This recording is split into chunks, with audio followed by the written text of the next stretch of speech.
বঙ্গোপসাগরে সৃষ্ট সুস্পষ্ট লঘুচাপটি নিম্নচাপে রূপ নিয়েছে।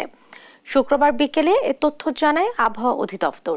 দুপুর 12টায় এটি চট্টগ্রাম সমুদ্র বন্দর থেকে 160 কিলোমিটার দক্ষিণ পশ্চিমে, কক্সবাজার সমুদ্র বন্দর থেকে 105 কিলোমিটার দক্ষিণ পশ্চিমে, মোংলা সমুদ্র বন্দর থেকে 250 কিলোমিটার দক্ষিণ পূর্বে এবং পায়রা সমুদ্র বন্দর থেকে 160 কিলোমিটার দক্ষিণ পূর্বে অবস্থান করছিল। সতর্ক বার্তায় বলা হয়, নিম্নচাপ কেন্দ্রের 44 কিলোমিটারের মধ্যে বাতাসের সর্বোচ্চ একটানা গতিবেগ ঘন্টায় 40 কিলোমিটার, যা দমকা বা ঝোড়ো হাওয়ার আকারে 50 কিলোমিটার পর্যন্ত বৃদ্ধি পাচ্ছে। নিম্নচাপটি উত্তর পশ্চিম দিকে অগ্রসর হতে পারে।